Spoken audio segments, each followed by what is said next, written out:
जिज्ञासु मित्रों, बहुत बहुत अभिनंदन है आप सभी का दिव्य सृजन में। प्रत्येक दिवस की भांति आज फिर हम यहाँ पर लाइव चर्चा का कार्यक्रम शुरू कर रहे हैं और आज का जो विषय है कि ब्रह्म और ब्रह्मा में अंतर क्या है। ब्रह्म और ब्रह्मा में अंतर क्या है। अब ब्रह्म और ब्रह्मा में क्या अंतर है,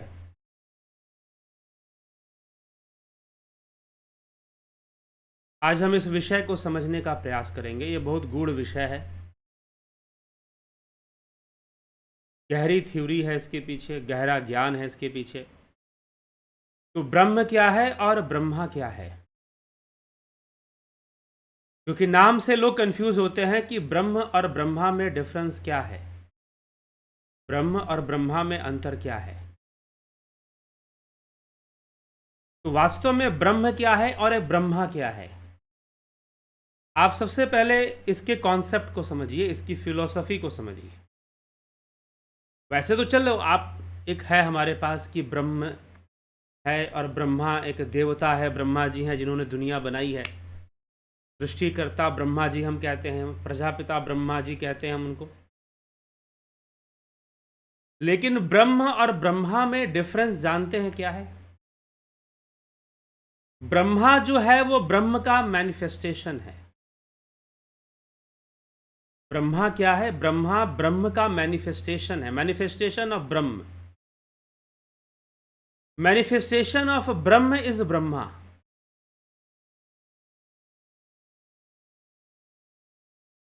ठीक, मैनिफेस्टेशन कहने का मतलब विवर्त। विवर्त, विवर्तवाद। विवर्तवाद कहां से निकला, तो सत्कार्यवाद से निकला। सांख्य शास्त्र के सत्कार्यवाद से दो थ्योरीज निकली, विकासवाद की और विवर्तवाद की। तो ब्रह्मा क्या है, ब्रह्म क्या है। ब्रह्मा ब्रह्म का मैनिफेस्टेशन है। ब्रह्मा ब्रह्म का मैनिफेस्टेशन है। ब्रह्मा जो है ब्रह्म का प्रकाशक है। ब्रह्म ब्रह्मा को बनाता है, प्रकाशित करता है, मैनिफेस्ट करता है। तो मूल जो डिफरेंस है वो बस यही है। जैसे सागर है और सागर की लहरें हैं, वैसे ही ब्रह्म और ब्रह्मा है। तो अगर हम कॉन्सेप्ट पे जाएंगे कि ब्रह्म क्या है, ब्रह्मा क्या है, तो ब्रह्मा ब्रह्म का मैनिफेस्टेशन है। जी हाँ। अब इस मैनिफेस्टेशन का आपने मानवीकरण किया, दैवीकरण किया, और आपने इसको नाम दिया ब्रह्मा। ब्रह्मा जी देवता हो गए, ब्रह्मा जी। ब्रह्म भावातीत है, इसलिए ब्रह्म का मानवीकरण या भावीकरण नहीं हो सकता। करने को आप कर सकते हैं, लेकिन उसकी सीमा ब्रह्म भावनाओं तक रहेगी, क्योंकि ब्रह्म भावातीत है, ब्रह्म गुणातीत है। भावातीत होगा तो गुणातीत भी होगा, क्योंकि भावनाएं किस पे निर्भर है। श्रीमद् भगवद गीता में श्री भगवान कृष्ण ने कितने प्रकार की भावनाएं बताई हैं, तो 3 प्रकार की भावनाएं बताई हैं, तामसी भावनाएं, राजसी भावनाएं और सात्विक भावनाएं। सात्विक, राजसिक, तामसिक भावनाएं। भावनाएं 3 प्रकार की हो सकती हैं, लेकिन ब्रह्म गुणातीत भी है और ब्रह्म भावातीत भी है। लेकिन ब्रह्मा मैनिफेस्टेशन ऑफ ब्रह्म, लेकिन जो ब्रह्मा है वह भाव युक्त है और गुण युक्त है, गुणों के वशीभूत है, भावों के वशीभूत है। इसलिए जो ब्रह्मा की सृष्टि होती है भाव के वशीभूत होती है। कैसे भाव के वशीभूत, 3 प्रकार के तो भाव हैं, सात्विक, राजसिक, तामसिक। तो अगर आप पुराणों की कथा पढ़ेंगे, अब कथाओं पे आ जाइए, ब्रह्मा के बारे में क्या कथा कहा गया है पुराणों की कथाओं में। तो ब्रह्मा जी के बारे में पुराणों की कथाओं में लिखा गया है कि ब्रह्मा जी के ऊपर जब सतोगुण हावी था,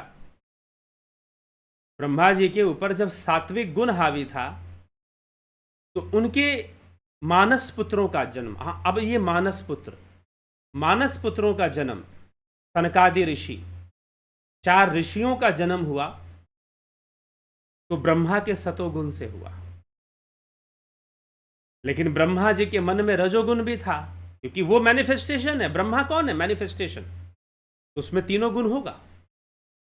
मैनिफेस्टेशन में तीनों गुण विद्यमान है, सतोगुण, रजोगुण, तमोगुण। इसी से सृष्टि होती है।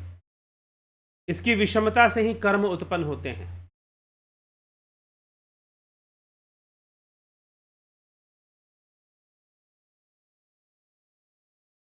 इसकी विषमता से ही कर्म उत्पन्न होते हैं, तीन गुणों की विषमता से। तो ब्रह्मा जी के मन में सृष्टि की कामना थी कि सृष्टि होनी चाहिए। तो उन्होंने अपने पुत्रों से कहा, लेकिन उनके पुत्र तपस्वी थे, सतोगुण के वशीभूत थे। उन्होंने कहा कि नहीं, हम तो परम पद की प्राप्ति करेंगे, परम धाम की प्राप्ति करेंगे, तद्धाम परमम, जहाँ से आवागमन नहीं होता। इसलिए हमसे उम्मीद मत रखिए कि हम आपकी इस सृष्टि कार्य में आपका सहयोग करेंगे। ब्रह्मा जी को थोड़ा क्रोध आया, रजोगुण बढ़ गया, रजोगुण की और वृद्धि हो गई। रजोगुण बढ़ गया, रजोगुण की और वृद्धि हो गई। और जब रजोगुण की वृद्धि हो गई तो ब्रह्मा जी के मन में सृष्टि करने की इच्छा और बढ़ गई, कर्म की इच्छा बढ़ जाती है, क्रियाशीलता बढ़ जाती है रजोगुण की वृद्धि होने पर। तो रजोगुण की और वृद्धि हो गई, और जब रजोगुण की और वृद्धि हो गई तो क्रियाशीलता बढ़ जाती है, क्रियाशीलता बढ़ जाती है। तो क्रियाशीलता बढ़ गई और उन्होंने प्रजापति दक्ष को जन्म दिया।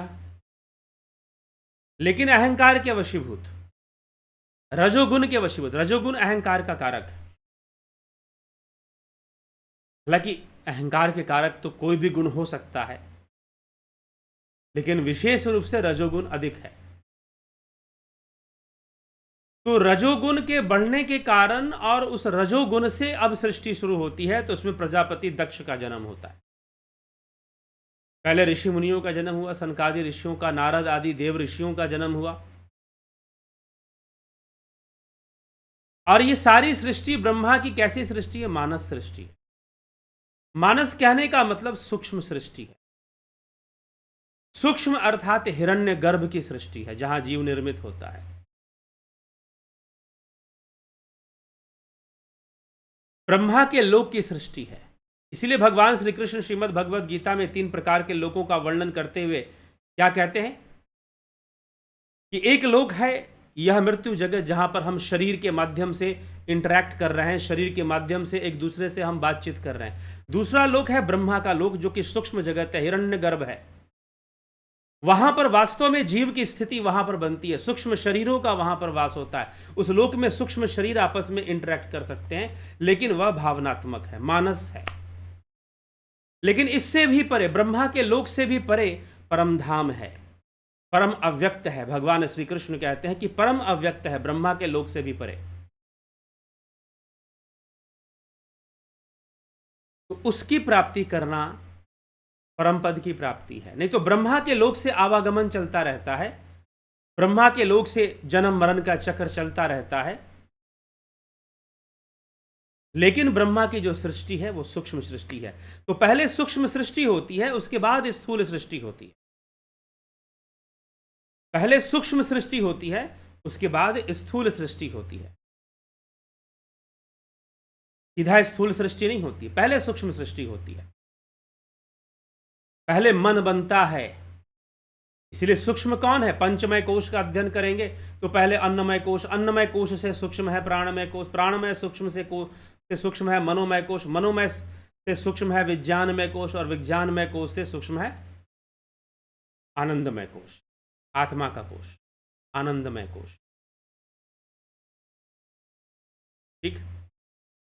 तो इस प्रकार से वहां से चीजें मैनिफेस्ट हो रही हैं, मैनिफेस्ट होते हुए इस स्थूल शरीर तक आ रही हैं, स्थूल शरीर के रूप में प्रतिबिंबित हो रही हैं, जिसको हम देखते हैं। और स्थूल शरीर के आधार पर हम जीवन जीते हैं। ये जो हमारा जीवन है, जिसको एक नाम मिला है, जिसको एक शरीर मिला है, उसका आधार ये स्थूल शरीर है। जितने रिश्ते संबंध आपके बन रहे हैं, उसका कारण स्थूल शरीर बहुत हद तक बन रहे हैं। यद्यपि स्थूल शरीर कारण है ऐसा भी नहीं है, कारण तो कर्म है। सारे संबंधों के पीछे कारण तो कर्म ही है।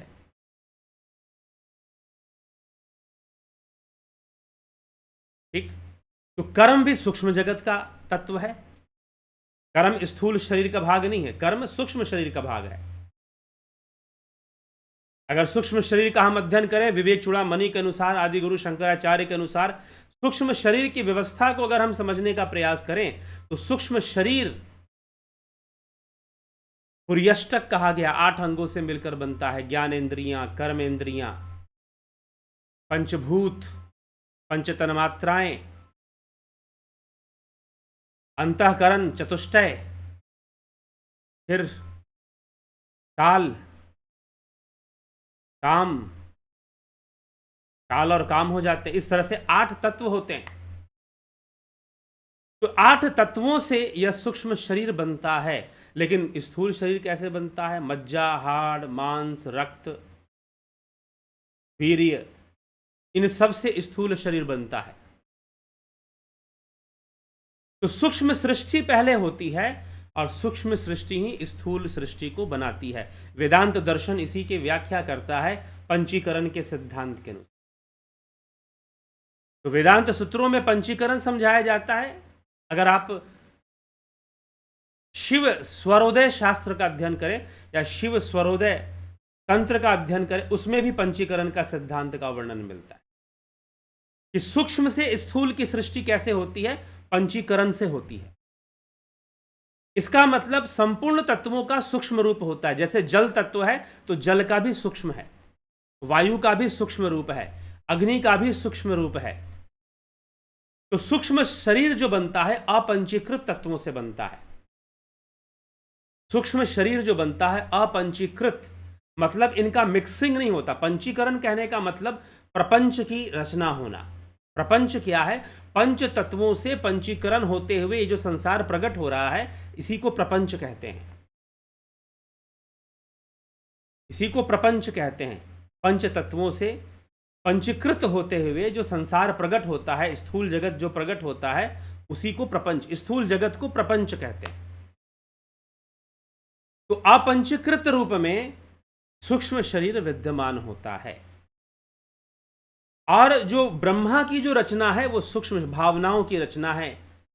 इसलिए ब्रह्मा के पुत्रों को मानस पुत्र भी, स्वयं ब्रह्मा की अपना अस्तित्व सूक्ष्म है। देवताओं का जो अपना अस्तित्व है वो सूक्ष्म है, ना कि स्थूल है। देवताओं का अपना जो अस्तित्व है वह सूक्ष्म है, अर्थात हिरण्य गर्भ में है, सूक्ष्म लोक में है। ठीक, हिरण्य का गर्भ, सूर्य का गर्भ, या वह दुनिया नहीं जो सूर्य की रोशनी से प्रकाशित हो रहा है, नहीं, उससे अलग। जहां सूर्य का प्रकाश, इस स्थूल जगत में जो सूर्य का प्रकाश है उससे अलग सूक्ष्म जगत में, अर्थात सूर्य के गर्भ में, वहां ब्रह्मा की सृष्टि होती है। वहां पहला मैनिफेस्टेशन होता है। ठीक, तो ब्रह्मा क्या है? The original meaning of Brahma is the manifestation of ब्रह्म। अब उस सृष्टि के कार्य को हमने वहां से, जहां से सृष्टि होती है, उसी को भगवान कृष्ण ने ब्रह्मा का लोक कहा है। अर्थात ये जो दुनिया आप देख रहे हैं, क्या ये ब्रह्मा का लोक नहीं है? नहीं, यह ब्रह्मा के लोक से यह और ज्यादा मैनिफेस्ट हुआ है। ये ब्रह्मा के लोक से और प्रतिबिंबित होकर ब्रह्मा के लोक से बनकर यह स्थूल जगत सामने आ रहा है। लेकिन जो ब्रह्मा का लोक है वहां टाइम भी अलग है, वहां समय भी अलग है।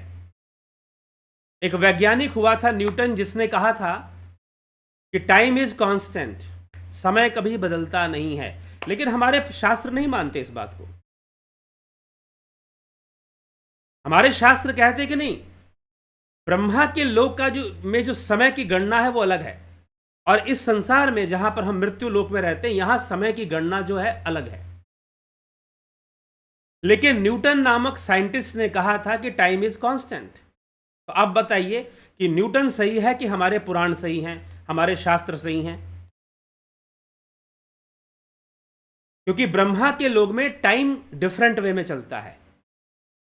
जैसे कि आपका 1 साल बीतेगा तो ब्रह्मा के लोक में 1 दिन बीतेगा। इसीलिए जब ब्रह्मा जी कहते हैं कि ब्रह्मा जी के मन में आया कि मैं कृष्ण की परीक्षा लेता हूं, सुना है कि ये अवतारी पुरुष हैं, स्वयं नारायण हैं, अनंत शयनम हैं, तो देखते हैं इनकी परीक्षा लेते हैं। तो वृंदावन के जो ऐसे ग्वाल बाल थे उनको उन्होंने चुराया और अपने लोक में लेके चले गए। उन्होंने कहा कि थोड़ी देर के लिए ले जाता हूं, फिर वापस आके छोड़ जाऊंगा, देखता हूं क्या स्थिति होती है। अब वो गए और वापस आए। वो तो बस गए और वापस आए, लेकिन समय कितना बीत गया? 1 वर्ष बीत गया। भगवान कृष्ण जानते थे कि भाई 1 वर्ष बीत जाएगा, लेकर तो गए हैं, इतनी आसानी से लौटा तो लाएंगे नहीं। यहां पर तो टाइम अलग चलता है, वहां टाइम अलग चलता है, टाइम वहां अलग चलता है, यहां टाइम अलग चलता है। अब जो है ब्रह्मा जी वहां से लेकर आए तो 1 वर्ष बीत गया। तो देखते क्या है कि जितने ग्वाल बाल थे वो सब अपने अपने घर में अपने माता पिता के साथ रह रहे हैं। ऐसा कैसे हो गया? तो अपने योग बल से देखा उन्होंने, तो पता चला कि सारे के सारे कृष्ण ने ही रूप धारण कर लिए। कृष्ण ने ही अपने मित्रों का रूप धारण कर कर सबके घर में बैठे हुए, ताकि यह रहस्य प्रकट ना हो कि ब्रह्मा जी ने क्या किया। लेकिन यहां पर एक क्वेश्चन मार्क लगेगा कि साइंस ज्यादा सही है कि हमारे शास्त्र ज्यादा सही है? न्यूटन ने कहा कि टाइम इज कांस्टेंट। थोड़ा साइंस ज्यादा पढ़ोगे तो समझ में आएगी बात। न्यूटन के इस सिद्धांत को सदी के महावैज्ञानिक आइंस्टीन ने काट दिया था, और आइंस्टीन ने कहा था टाइम इज रिलेटिव। आइंस्टीन ने कहा था टाइम इज रिलेटिव।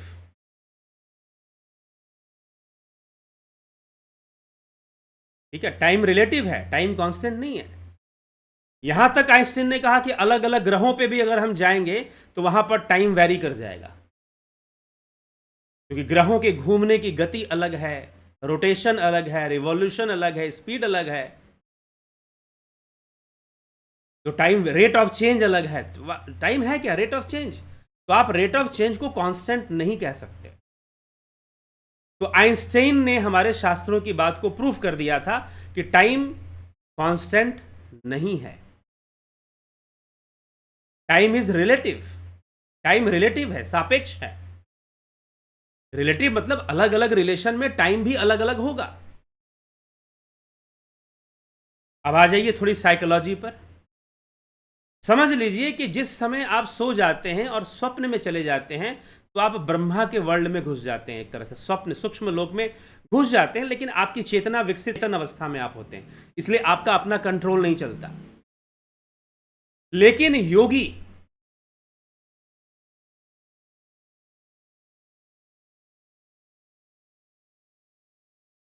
इस विज्ञान को समझिएगा,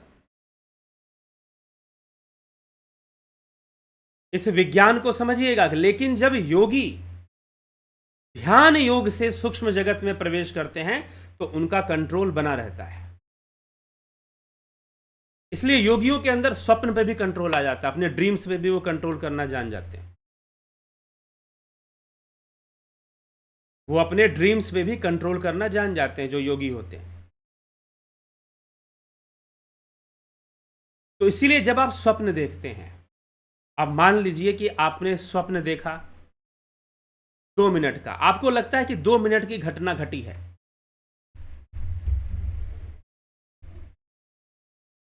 आपको लगता है कि 2 मिनट की घटना घटी है। बस आपने स्वप्न में 2 मिनट का कोई ऐसी घटना देखा आपने कि जो बस 2 मिनट के अंदर आपने देख लिया होगा। आपको लगेगा अरे इतना सा देखा था, 2 मिनट में देख लिया होगा, मैंने सारा दृश्य देख लिया होगा। लेकिन जानते हैं सच्चाई क्या है? इस 2 मिनट के टाइम को बीतने में आपके जो आउटर वर्ल्ड में है ना, बाहर की जो घड़ी है, 2 घंटा घूम जाती है। This is the fact. मेरा अनुभव है, स्वप्न के ऊपर अनुसंधान करते हुए मैंने इस बात का अनुभव किया कि अगर हम स्वप्न में जो चीजें देख, इसीलिए अब आप आ जाइए कि हम जब सोते हैं तो कितने देर के लिए स्वप्न में रहते हैं और कितने देर के लिए डीप स्लीप में रहते हैं। तो जो मनोवैज्ञानिक हैं या जो रिसर्चर्स हैं वो ये कहते हैं कि अगर आप 6 घंटे सोए हो तो आप जो है 6 घंटे में मुश्किल से पूरा जो डीप स्लीप, जो बिल्कुल, जहां पर बिल्कुल कोई थॉट नहीं होता, कोई ड्रीम नहीं होता, मुश्किल से आप 20 to 30 मिनट्स, मैक्सिमम 30 मिनट्स तक आप डीप स्लीप में जाते हैं। 6 घंटे सोए तो 5.5 घंटा आप कहाँ रहे? ल्यूसिड स्टेट में रहे आप। उन 5.5 घंटे में बहुत सारे स्वप्न चले, कईयों में वो बहुत ज्यादा कॉन्शियसनेस लेवल लो होने के कारण आपको याद भी नहीं रहता, क्योंकि अवचेतन अवस्था में ये सारी चीजें ग्रहण की जाती हैं। ठीक है,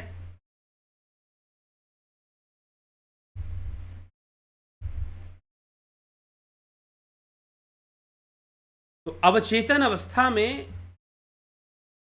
स्वप्न आदि सामने आते हैं,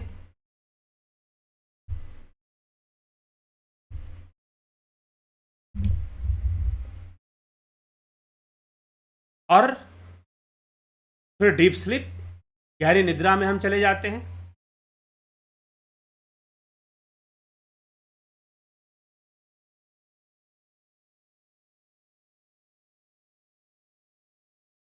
तो ब्रह्मा का लोक सूक्ष्म जगत है। तो स्वप्न में हम अवचेतन रूप में होने के कारण हम उन गतिविधियों को नहीं समझ पाते हैं, नहीं जान पाते हैं, और स्वप्न देखते रहते हैं। तो वहां पर जो छोटी सी घटना घटती है ना स्वप्न के अंदर, बाहर की घड़ी में 2 घंटा घूम जाया करता है। वहां पर रेट ऑफ चेंज बहुत स्लो है, रेट ऑफ चेंज बहुत स्लो है, धीरे धीरे चीजें बदलती हैं वहां पर। आपने वैसे मेरे इस चैनल पर प्रेतात्मावाद पर भी वीडियोस हैं। मैं छोटी सी कहानी बोलता हूं, कई जगह पर ऐसे लोगों से मिलना, मीडियम से मिलना, जैसे कि एक समय पर, आजकल तो मैं बिल्कुल ये कार्य नहीं करता, लेकिन एक समय पर मेरी बहुत बड़ी जिज्ञासा थी। जैसे कि आपने विलियम क्रूक्स को पढ़ा होगा कि विलियम क्रूक्स ऐसे लोगों से जाके मिलते थे जिनके ऊपर भूत प्रेत आते हैं। तो मैं भी ये काम करता था, ऐसे लोगों से मिलना, भूत प्रेत से मिलना। तो कुछ ऐसे प्रेत आत्माएं मुझको मिली जो किसी के शरीर पे आती थी, मीडियम पे आती थी, और किसी से पूछा भाई तुम्हारी उम्र कितनी, तो बोला कि मेरी उम्र 500 साल है। कब मरे थे? तो 500 साल पहले मरे थे। अब मैंने सोचा कि इतने इतने लंबे लंबे समय तक प्रेतात्माओं को भटकना पड़ता है, उनको शरीर नहीं मिलता है 500-500 वर्ष तक। जी नहीं, ऐसी कोई बात नहीं होती है। बात क्या होती है कि उनके यहां रेट ऑफ चेंज बहुत स्लो है।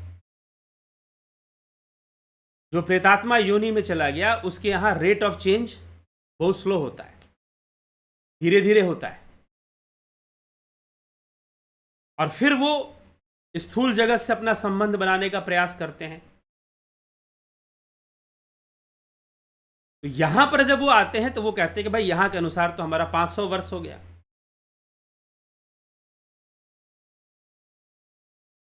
तो रेट ऑफ चेंज स्लो होता है, और जहां कोई चेंज ही ना हो, जहां कोई रेट ऑफ चेंज रहे ही ना, वह ब्रह्म है।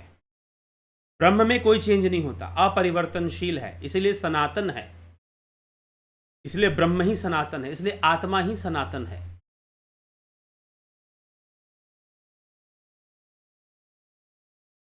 तो इसीलिए ब्रह्मा क्या है? ब्रह्मा ब्रह्म का ही मैनिफेस्टेशन है। अब हम उस ब्रह्मा को अपने भाव अनुसार, क्योंकि हमें व्यक्तित्ववाद ज़्यादा पसंद है, तो हम हर चीज़ को एक व्यक्तित्व देने की कोशिश करते हैं, और यही व्यक्तित्व देवी देवताओं के रूप में हमारे सामने आता है। तो सृष्टि की उस प्रक्रिया को, सृष्टि के उस सिद्धांत को, मैनिफेस्टेशन के उस सिद्धांत को हमने नाम दे दिया ब्रह्मा। अब इस सृष्टि में पालन भी होता है, स्थिति भी होती है, तो पालन स्थिति को नाम दे दिया हमने विष्णु, और संहार भी होता है तो हमने उस क्रिया को नाम दे दिया महेश, शिव, शंकर, ऐसे नाम दे दिया। तो लोगों ने अपने अपने ऐसे व्यक्तित्व बना के नाम दे दिए गए, लेकिन यह सारा कार्य कौन कर रही है? प्रकृति कर रही है। और प्रकृति भी क्या कर रही है? मैनिफेस्टेशन तो ब्रह्म का है। तो भावातीत रूप से और भावहीन रूप से, मतलब बिना किसी भाव के, सारी चीजें सिर्फ मैनिफेस्ट हो रही हैं, जो कि इंद्रियों से दिखाई दे रही हैं और भावनाओं से ग्रहण हो रही है, भाव रूप में ग्रहण हो रही है। सारी वस्तुओं को हम भाव रूप में ग्रहण करते हैं। मान लीजिए आपने खाना खाया, स्वादिष्ट है, तो स्वाद का भाव बन गया, वाह स्वादिष्ट है। आपने किस रूप में ग्रहण किया? भाव रूप में ग्रहण किया। ठीक है, तो हम सारी वस्तुओं को भाव रूप में ग्रहण कर रहे होते हैं। हमारा मस्तिष्क, बुद्धि जो है भाव रूप में, अंतःकरण जो है भाव रूप में ग्रहण करता है, मन बुद्धि चित्त अहंकार। और भाव किस पे आधारित है? 3 गुणों पे आधारित है, तामसिक सात्विक राजसिक।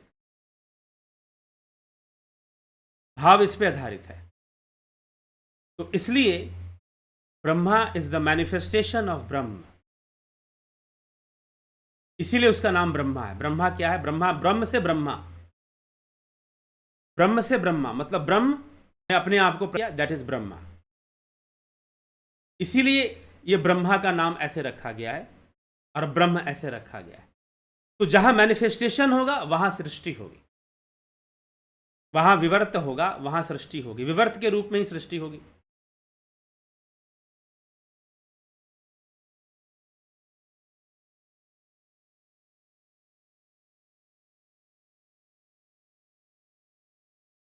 ठीक है, विवर्त के रूप में ही सृष्टि होगी। तो विवर्त के रूप में ही सृष्टि होगी, तो सृष्टि हो रही है और यही ब्रह्मा की सृष्टि है और यही ब्रह्मा का लोक है, जिसमें कि भावनात्मक रचना होती है, मानस सृष्टि होती है, पहले भाव सृष्टि होती है, सूक्ष्म सृष्टि होती है और सूक्ष्म सृष्टि से पंचीकृत होते हुए स्थूल सृष्टि होती है, स्थूल जगत का निर्माण होता है। तो ये सिस्टम चलता है। अब आप कहेंगे कि भाई इस सिस्टम को हम जाने कैसे? आप जानना चाहते हैं, आप समझना चाहते हैं ब्रह्मा का लोक क्या है, जो भगवान कृष्ण कहते हैं ब्रह्मा का लोक। एक, 2 अव्यक्त बताए भगवान कृष्ण। एक अव्यक्त है ब्रह्मा का लोक और एक अव्यक्त उस ब्रह्मा के लोक से भी परे है, परम अव्यक्त, परमधाम, जिसको श्री कृष्ण भगवान कहते हैं। तो एक अव्यक्त है ब्रह्मा का लोक और उससे भी परे ब्रह्म है। ब्रह्म का लोक जो है वो ब्रह्मा से भी अव्यक्त है। तो अब आप समझेंगे कैसे? अगर आप जानना चाहते हैं तो अगर सही विधि से भावातीत ध्यान कर पाए, ट्रांसेंडेंटल मेडिटेशन, सही विधि से ध्यान योग कर पाए, तो यह रहस्य आपको समझ में आएगा और जीवन का रहस्य भी समझ में आएगा। ध्यान योग के माध्यम से सूक्ष्म जगत में गमन हो सकता है, विचरण हो सकता है सूक्ष्म जगत में, और समझा जा सकता है कि सूक्ष्म सृष्टि कैसी है और स्थूल सृष्टि कैसी है। तो यह बात कैसे संभव है? ध्यान योग से संभव है। ध्यान योग आपको क्या करता है? एक तो आपकी चेतना का विकास करता है, चेतना के लेवल को डेवलप करना शुरू कर देता है। आपकी चेतना का विकास करता है और चेतना का विकास होगा तो निश्चय ही नए नए अनुभूतियां होंगी, फिर सूक्ष्म अनुभूतियां सहज रूप से प्राप्त हो जाती हैं। कि चेतना ही तो ज्ञान का कारण बनता है। चेतना ही ना हो तो फिर कोई वस्तु की, किसी वस्तु का कोई ज्ञान कैसे प्राप्त करेगा? इंद्रियों में चेतना का प्रवाह है, तभी इंद्रियां ज्ञान ग्रहण करती हैं, बाहर से अपने अनुसार ग्रहण करती हैं। लेकिन दुर्भाग्यपूर्ण है कि चेतना का ज्ञान ही गायब हो जाता है। तो चेतना का ज्ञान गायब नहीं होना चाहिए, कम से कम चेतना का ही ज्ञान पैदा होना चाहिए, उत्पन्न होना चाहिए। तो चेतना ध्यान योग करने से जब आपकी कॉन्शियसनेस डेवलप होगी, चेतना विकसित होगी, तो क्या होगा? सूक्ष्म जगत में प्रवेश मिलेगा, सूक्ष्म जगत को समझने का एक अच्छा अवसर मिलेगा। सूक्ष्म जगत में आदमी सब कुछ जान सकता है, अपने पिछले जन्मों को भी जान सकता है, अपने भविष्य को भी देख सकता है, भूत को भी देख सकता है, और बहुत कुछ देवताओं का रहस्य समझ सकता है, सूक्ष्म शक्तियों को जान सकता है। और धीरे धीरे अगर चेतना विकसित हो गई तो योगी का पूरा नियंत्रण आ जाता है सूक्ष्म जगत पर, मतलब मन बुद्धि चित्त अहंकार पे पूरा नियंत्रण, और सूक्ष्म जगत में नियंत्रण पूरी तरह से आ जाता है। अगर ध्यान योग का अच्छा विकास हो जाए, ध्यान योग का अच्छा अभ्यास हो जाए, तो तो इस महीने ध्यान योग का जो ऑनलाइन कोर्स है वो शुरू होगा 20 जुलाई से।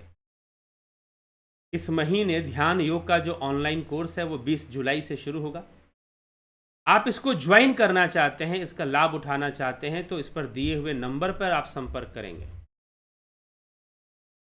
नंबर क्या है? 9661802459। ये नंबर मैं आपको चैट में भी डाल देता हूं। आप वहां से इस पे व्हाट्सएप मैसेज कर ध्यान योग कैसे करना है इसका डिटेल्स आप ले सकते हैं।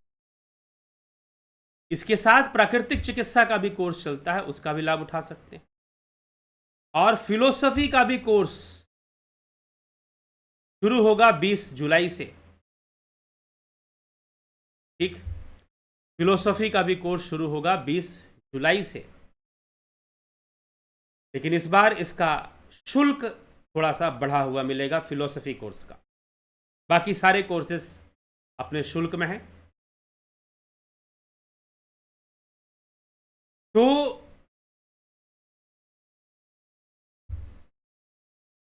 ये ब्रह्मा का लोक है, और ब्रह्मा और ब्रह्म में अंतर क्या है आप समझ पाए होंगे। कॉन्सेप्चुअल मीनिंग बस इतना है, ब्रह्मा सृष्टि करता है, ब्रह्मा करता है, ब्रह्म करता नहीं है। ब्रह्म तो भावातीत है, गुणों से परे। ब्रह्मा गुणों के वशीभूत है, भावनाओं के वशीभूत है। हमने उसका व्यक्तित्वकरण कर उसे व्यक्तित्व दिया है। सृष्टि के सिद्धांत को हमने व्यक्तित्व दिया है ब्रह्मा के नाम से। लेकिन नाम ब्रह्मा क्यों रखा हमने? क्योंकि ब्रह्मा क्या है? मैनिफेस्टेशन है। ब्रह्म का मैनिफेस्टेशन ब्रह्मा है। अब ये संपूर्ण संसार ही ब्रह्मा है, क्योंकि संपूर्ण संसार ही ब्रह्म का मैनिफेस्टेशन है, विवर्त है।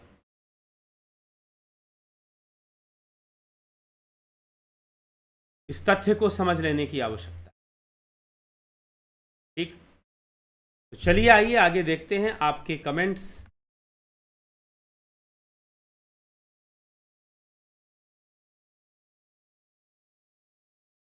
राम गोपाल जागीर जी, अवनी प्रधान जी, विनोद के सूद, अमन कक्कर जी, के भट्ट, रतन सिंह।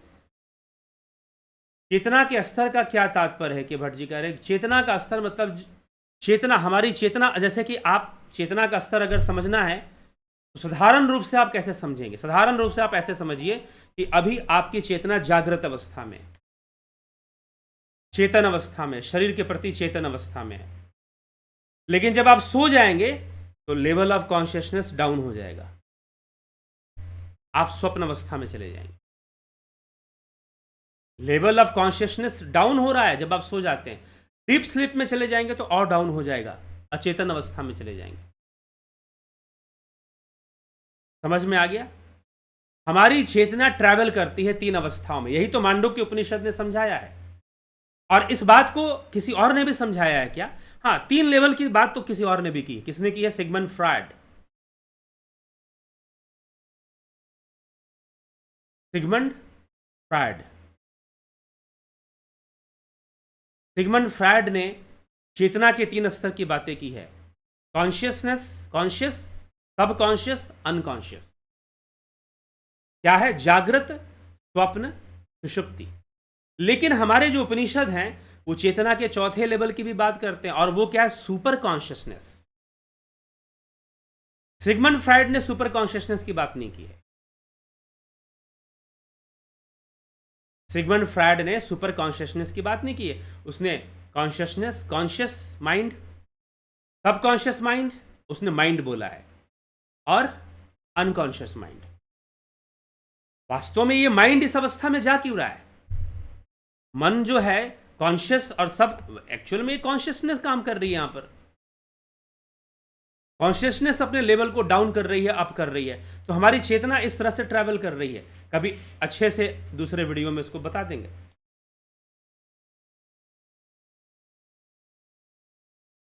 ठीक है, लेकिन जब आप योग करते हैं, ध्यान योग करते हैं, तो आपकी जो कॉन्शियसनेस है वो हायर लेवल को अचीव करती है, सुपर कॉन्शियसनेस में जाती है, अति चेतन, तुरीय अवस्था। मांडुक्य उपनिषद में तुरीय अवस्था बताया गया।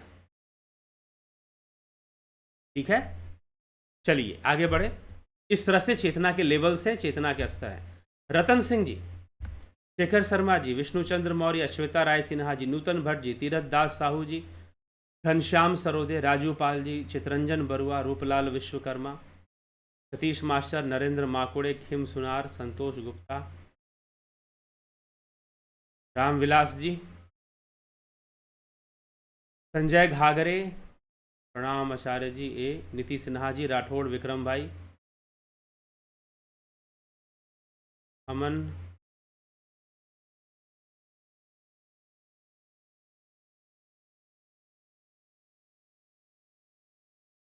नरेंद्र माकुड़े, परम शांति परम आनंद दोनों अलग अलग स्थितियां हैं या एक ही है? अरे जब तक परम शांति नहीं आएगा तब तक परम आनंद भी नहीं आएगा। ठीक है, परम आनंद तभी अनुभव होगा जब परम शांति आएगी। शब्द जाल में मत उलझिए। कमलेश खैरनर, अर्जन भाई चौहान, बीकू कुचाड़िया, चोर वैद्य, योगेंद्र पंडित जी, सुरेश माने जी, योगेश खैरनर, दिनेश भाई डाबी। 4 युग के टाइम में भी डिफरेंस है क्या? तो 4 युग की जो गणना है वो स्थूल जगत की है। 4 युग की जो बात है, हाँ, उसमें गुणों का डिफरेंस जरूर है। जैसे कि सतयुग में सतोगुण प्रधान होगा, त्रेता युग में तीनों गुण प्रधान होगा। त्रेता युग में तीनों गुण प्रधान होगा। तीनों गुण मतलब सतोगुण, रजोगुण, तमोगुण, तीनों गुणों की समान प्रधानता पाई जाएगी त्रेता युग में। द्वापर युग में रजोगुण प्रधान हो जाएगा, रजोगुण और तमोगुण प्रधान हो जाएगा, लेकिन रजोगुण सबसे ज्यादा प्रधान होगा। द्वापर युग में रजोगुण ज्यादा प्रधान होगा, कलयुग में तमोगुण ज्यादा प्रधान होगा। मनुष्य का उद्देश्य तमोगुणी अधिक होगा। मनुष्य सबसे पहले अपने भोग की चिंता पहले करेगा। ठीक है, अपनी स्टेबिलिटी की चिंता या भोग की चिंता। जैसे लोग कहते हैं कि हमको स्टेबल होना है, सेटल होना है, ठीक है, तो अपने भोग की चिंता वो पहले करेगा। तो इसलिए कलयुग में तमोगुण, तो गुण के हिसाब से तमोगुण इस तरह से चलेगा। हाँ, अब है कि टाइम का डिफरेंस ये आएगा, टाइम का डिफरेंस ये आएगा कि लोगों के अंदर सतोगुण अधिक होने के कारण उनकी चेतना थोड़ी विकसित ज्यादा होगी, क्योंकि वो ज्ञान के प्रति ज्यादा जागरूक होंगे। ज्ञान के प्रति सतोगुण का काम क्या है? ज्ञान के प्रति जागरूक करना। तो कॉन्शियसनेस लेवल थोड़ा सा उनका डेवलप जरूर होगा। सतोगुण का टाइम पीरियड भी बहुत लंबा चौड़ा होता है। सतोगुण बहुत लंबे समय तक चलता है। सबसे छोटा कलयुग बताया जाता है।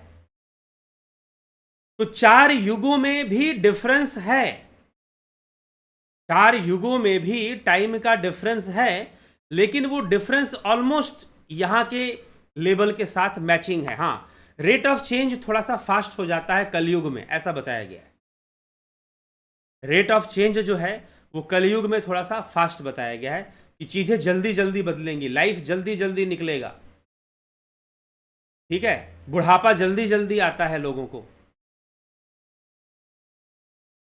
अभी हेयर फॉल्स के जो साइंटिस्ट हैं वो बोले हैं कि हेयर फॉल का जो इस समय जो प्रेजेंट एज है एवरेज, वो 25 ईयर्स है। 25 साल की उम्र से हेयर फॉल शुरू हो जा रहे हैं लोगों को, जो कि किसी जमाने में 40 साल के बाद या 50 साल की उम्र में हुआ करते थे। तो एजिंग प्रोसेस फास्ट हो गया है। खान पान गलत कहो या फिर एनवायरमेंट कहें, पोल्यूटेड एनवायरमेंट हो गया, बहुत सारी। तो ये कलयुग ही तो है। तो एजिंग प्रोसेस इसमें फास्ट हो जाता है अपने आप। तो इसका डिफरेंट युगों में भी पड़ता है, लेकिन वो डिफरेंस बहुत बड़ा ना होकर माइनर होता है। इतना बड़ा नहीं होगा जैसे कि ब्रह्मा का लोक और यह संसार, उसमें बहुत बड़ा डिफरेंस है। उनका एक दिन बीतेगा, यहां 1 साल बीत जाएगा। इसी तरह से अलग अलग ग्रहों पर भी डे और नाइट का अलग अलग टाइम पीरियड है। जैसे बृहस्पति ग्रह है, सैटर्न है, वहां पर दिन और रात का सिस्टम अलग है। उनकी मूवमेंट भी अलग है प्लैनेट्स की। तो इस जो वैज्ञानिकों ने समझाया है वो उसका उनका आधार अलग है। वो कहते हैं कि भाई जुपिटर एक ग्रह है तो वो बहुत टाइम लेता है, 12 वर्ष लेता है। सूर्य की परिक्रमा करने में या कुछ इस तरह से, तो 12 वर्ष का समय लगाता है। यहाँ पृथ्वी पे 12 वर्ष बीत जाते हैं। मतलब पृथ्वी 12 बार चक्कर लगा लेती है तो जुपिटर एक बार चक्कर लगाता है। इस तरह की बात कही जाती है। तो बृहस्पति ग्रह जिसको हम कहते हैं जुपिटर, तो वहां पर भी रेट ऑफ टाइम, जो टाइम है उसमें चेंज दिखाई देगा। लेकिन यहां तो सूक्ष्म जगत की बात हो रही है, तो सूक्ष्म जगत में बहुत बड़ा डिफरेंस है।